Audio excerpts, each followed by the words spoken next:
Salve, gente, tudo bom? Meu nome é Anderson Oliveira, sou um dos editores aqui do Portal Diário Online e hoje tenho mais uma participação aqui com o defensor público Cássio Bittar para falar um pouco mais aqui no Comando do Consumidor sobre um problema que está preocupando muita gente, né, Cássio? E quem não está preocupado, quem não é uma das vítimas, acaba ficando interessado também, acaba ficando curioso para tentar entender o que está ocorrendo, afinal de contas, com a crise instaurada na 123 Milhas, né, tão famosa, seja pela venda das passagens, né, através das milhas, seja também através da propaganda gigantesca que é feita para divulgar os seus serviços e produtos.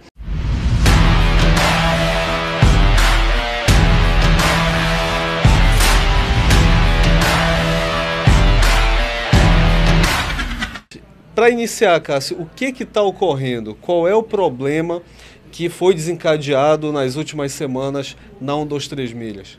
Bem, Anderson, obrigado por tua participação, obrigado a vocês que nos acompanham através das redes sociais do DOL, no Comando Consumidor. É sempre uma alegria contar com a audiência de amigos, alunos, internautas, pessoas que têm sede de informação sobre direitos do cidadão e direitos do consumidor. A questão da 123 Milhas tem aí se projetado nos veículos de comunicação. Muita gente está em dúvida, muita gente quer saber efetivamente o que aconteceu e como resolver.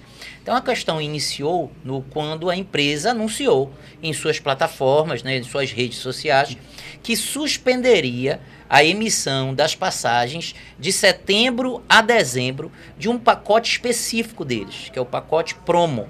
O pacote promo é um pacote que foi o grande carro-chefe dessa empresa durante muito tempo, né? E ele se caracterizava pela venda não de uma passagem ou de uma hospedagem específica, mas sim da venda da expectativa de você voar dentro de um determinado período, né? A Senacom, desde o início, referendou este modelo, não questionou este modelo, né? E agora, em agosto, a empresa fez esse anúncio, né, que ela suspenderia a emissão e que reembolsaria os seus consumidores, especificamente esses dos pacotes promo, com voucher, com uma bonificação. Então, o consumidor que depositou o seu dinheiro, fez o Pix, fez o pagamento, né, para aquisição deste pacote promo, ele seria remunerado através de um voucher para usar na própria empresa com uma bonificação, salvo engano, com 150% do CDI. Então, isso fez com que se projetassem uma série de reclamações, Anderson, nos órgãos de defesa do consumidor, PROCON, Defensoria Pública, os juizados começaram a ser abarrotados de denúncias, reclamações e ações questionando não só a prática da empresa, como a proposta de reembolsar o consumidor com um produto seu, né, ainda como uma compensação, mas de deixar de pagar ao consumidor aquilo, de devolver ao consumidor aquilo que ele pagou. Então isso é contra o Código de Defesa do Consumidor e neste sentido receberam aí uma enxurrada de reclamações. Perfeito. Então, só para talvez ficar um pouco mais nítido, né, eles vendiam algo que não existia ainda, que era a confirmação da passagem, e diante da queixa, né, do público, né, dos compradores, eles ofertavam a possibilidade de outra passagem, né, no caso um voucher, que também ainda não era certo, né? Então uma série de irregularidades, eu acredito, aí nesse procedimento. A estratégia inicial, a estratégia comercial da empresa, no seu surgimento, era justamente assim: ela recebe de você o valor, né? Ela vende um pacote de viagem, passagem e hospedagem para Salvador, por exemplo, por um preço excelente, lhe dando uma expectativa de voar em setembro ou outubro. Com estes seus valores, com os valores dos demais consumidores, eles iam adquirir milhas de muitos consumidores aí que têm suas milhas, não usam, não utilizam de forma adequada e acabam negociando essas milhas por um valor mais acessível. Então a empresa lucrava nesse ponto, ela vendia uma passagem, uma expectativa de passagem e de hospedagem por um preço mais adequado e comprava as milhas e com as milhas ia saldar o compromisso com esse primeiro consumidor. No entanto, a empresa, isso é interessante que na justificativa deles, eles mencionam lá condições adversas de mercado. né, que posteriormente eu assisti alguns advogados do próprio grupo explicando que estariam relacionados ao aumento no preço das passagens, ao custo das hospedagens, e que isso teria desestabilizado essa sistemática que eles adotaram. Então eles suspenderam a princípio o cumprimento dessas obrigações do pacote linha promo de setembro a dezembro, mas a repercussão foi tão grande, seja a repercussão individual, consumidor que se sentiu lesado por ter frustrado a sua viagem ou por ser obrigado a receber como compensação o voucher, que procurou uma ação individual, uma reclamação individual, mas também as ações coletivas. Né? Só a Defensoria Pública em 3 estados da federação apresentou aí várias ações civis públicas questionando a empresa e esse tipo de prática. Hoje resultou, né, a coisa está no momento em que a própria empresa pediu sua recuperação judicial. Aí muita gente tem me perguntado antes, Cássio, o que é essa recuperação judicial? De que forma ela vai repercutir para aquele consumidor que está efetivamente prejudicado? A recuperação judicial é um procedimento judicial, como o próprio nome diz, que visa não apenas recuperar a empresa, manter aquela empresa em funcionamento, mas também salvaguardar empregos, salvaguardar créditos e organizar a fila de credores. Então, para que não vire uma balbúrdia, para que cada um vá buscar o seu direito e a gente não sabe quem vai pegar na frente, quem vai receber, quem não vai receber, se vai sobrar dinheiro, a recuperação judicial ela visa manter a empresa em funcionamento, suspende em um primeiro momento todos os débitos da empresa, podem ser suspensos até 180 dias, né? Mas a finalidade é justamente organizar essa empresa para que ela possa saldar o compromisso com os consumidores. Então, hoje, estamos aí, salvo engano, Minas Gerais, o Poder Judiciário de Minas Gerais deferiu a recuperação judicial e o processo deles encontra-se em análise por aquele juízo. Perfeito. Até para entender melhor essa cadeia da produção e da venda também, né? Do consumo, na verdade, como um todo, a gente tem no primeiro momento a própria empresa, né? 1, 2, 3 milhas, logo a seguir, né, essa busca pelas próprias milhas, né, para que sejam revendidas, e no final o consumidor. Né? Por conta dessa cadeia, né, até pela forma mesmo, muito se fala que seria ou poderia ser um esquema de pirâmide. Né? O que seria esse esquema de pirâmide e é possível afirmar que ele se adequa a esse modelo de negócio?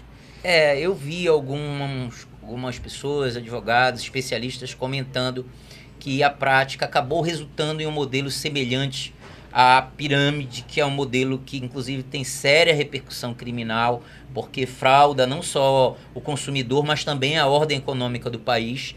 E a cadeia, especificamente, a ideia de se ter uma pirâmide é aquele sistemática, né? É uma estratégia mercantil que a empresa utiliza, na qual os primeiros serão contemplados.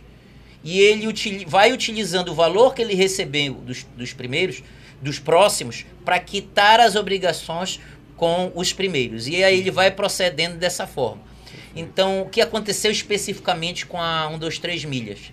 Se observou que a base, a estrutura deles cresceu tanto que a base remuneratória já não era condizente. Ou seja, que você tinha uma empresa cujos custos com publicidade em 2002 passavam de R$1 bilhão, mas a sua arrecadação efetivamente nessa sistemática de vender uma expectativa e comprar uma milha de outro consumidor não estava remunerando essa base. Então, o que acontece, segundo a análise desses especialistas, eu acho que para identificar como pirâmide mesmo, como essa prática, inclusive criminosa, eu acho que precisa de um estudo mais aprofundado, mas que se assemelha, que parece.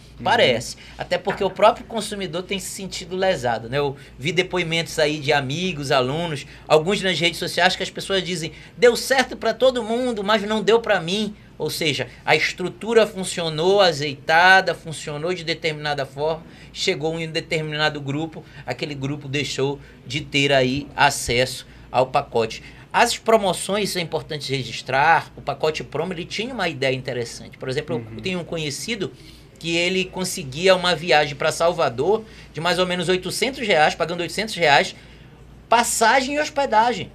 Então, ou seja, é um preço acessível, era uma ideia excelente. Só que era preciso, eu acho que era importante neste ponto, principalmente os órgãos de defesa do consumidor, ter fiscalizado a base de tudo isso, para evitar que nós tivéssemos uma ruptura como foi hoje, que é o que ninguém quer, né? Milhares de consumidores prejudicados e o judiciário abarrotado. Né? Órgãos de defesa do consumidor tendo que fazer mutirão de atendimento para poder atender essas pessoas e tentar ajudá-los a recuperar o valor pago. Perfeito, até porque, como diz o ditado popular, quando a promessa, né, a esmola é demais, o santo desconfia. Né? É verdade. Então, já que há toda essa queda no preço, né, em geral, muitas vezes as pessoas acabam desconfiando. Em outros momentos acabam aproveitando. E diante disso, já que agora foi muito bem explicado, né, a situação... E o que fazer para quem foi lesado ou quem de repente adquiriu outro pacote, mas está temeroso, está com algum receio de acabar sendo prejudicado? Né? O que o consumidor deve fazer caso já tenha tido ou de repente esteja com receio de ter algum problema? Essa pergunta é muito boa. Aquele consumidor, que o consumidor eles estão em várias situações. Aquele consumidor que já está com o bilhete emitido, não tem que se preocupar. A relação dele já é com a empresa, ele já tem o bilhete de passagem emitido e vai, a princípio, voar sem nenhum problema. Agora, os consumidores lesados neste pacote específico da tarifa promo, eles podem procurar, qual é a recomendação? Procurem inicialmente o PROCON, né, que é o órgão que recebe esse tipo de reclamação, que exerce a fiscalização, ou ainda, uma ferramenta bem mais confortável, mais tranquila de se operar, o site consumidor.gov do Ministério da Justiça, que está recebendo esse tipo de reclamação e a empresa tem um prazo para cadastrar. É importante que ele faça isso. Caso ele não tenha resposta, ele pode sim, independente da recuperação judicial, ele pode sim ingressar com sua ação na justiça, através de seu advogado, ou através da Defensoria Pública, ou através dos juizados especiais, né? Principalmente naquelas causas que o valor seja abaixo de 20 salários mínimos. Ele pode ingressar nos juizados especiais através da atermação, ingressar com sua ação. Quando, ao final, a sentença constituir ali o título de crédito, ele vai aguardar para recebimento, que vai ser organizado na recuperação judicial. Então, dá para reclamar, dá para ingressar judicialmente, sendo que o recebimento, quem já tem a sentença, quem já tem a ordem de pagamento contra a empresa, vai ter que aguardar a organização, a estruturação da recuperação judicial da empresa, que está acontecendo sobre a presidência do Poder Judiciário de Minas Gerais. Perfeito. E é bom essa tua explicação sobre o que é a recuperação judicial e também de que modo a pessoa pode agir, porque às vezes muita gente ouve falar recuperação judicial, já acha que ela faliu. Né? E se faliu, você não tem como recorrer, não tem essa alternativa, né? Eu mesmo tive um caso que eu entrei com um processo contra uma empresa, só que na mesma semana ela quebrou, ela faliu e aí ganhei a causa, mas não recebi nada.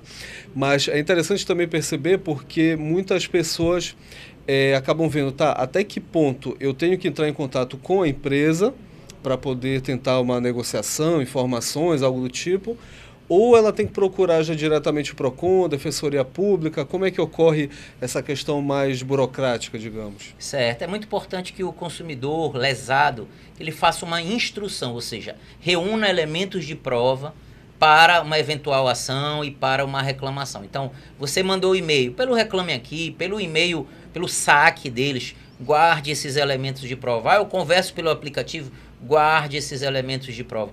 Eu fiz uma reclamação no consumidor.gov, faça esse registro, guarde esses elementos. Isso será bastante útil numa eventual ação judicial. Mostra que você diligenciou para receber. Como eu digo, muita gente está aí na decisão. Pergunta, Cássio, eu devo aceitar o voucher ou esperar para receber o valor que eu efetivamente paguei corrigindo? Veja, é direito seu, pelo Código de Defesa do Consumidor, receber o valor pago devidamente corrigido. No entanto, a decisão de aceitar o voucher é uma opção do consumidor para evitar problema, para evitar qualquer briga, e você vai ficar com aquele voucher também na expectativa do resultado dessa ação judicial. Tu fizeste uma análise bem interessante, porque o consumidor precisa entender isso. Recuperação judicial não é falência.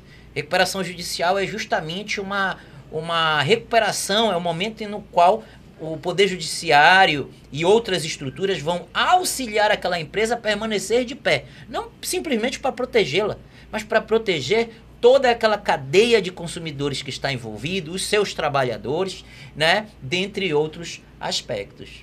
Perfeito. Então, de uma forma mais direta mesmo, né? Se o nosso internauta, o nosso espectador comprou uma passagem pela 123 milhas, né, nesse pacote, e ele não tem a confirmação ainda do voo, ele ainda está nessa expectativa.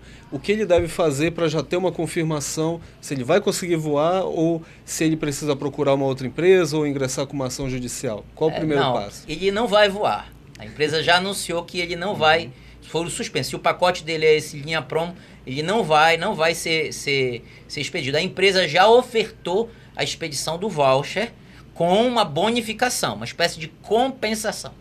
Caso o consumidor não queira aceitar o voucher, por qualquer motivo que seja pela falta de credibilidade que ele passou a ter em relação à empresa, ele pode sim deve iniciar órgãos de defesa do consumidor, como eu mencionei, e também, no caso, judicializar, apresentar com as provas, com os recibos, uma ação judicial, né, cujo título, né, a sentença, lhe sendo favorável, poderá ser executada no momento adequado. Então, ele tem que estar ciente deste momento, não é o momento de ficar parado, é o momento sim de tomar providências, de se diligenciar. Eu fiquei preocupado com algumas pessoas, entrou em recuperação judicial, agora tem que aguardar. Não é necessariamente aguardar. Você pode sim e deve procurar seus direitos, fazer os registros, fazer as reclamações, né? E a recuperação judicial vai, em determinado momento, consolidar essa forma de pagamento e vai chegar a sua vez.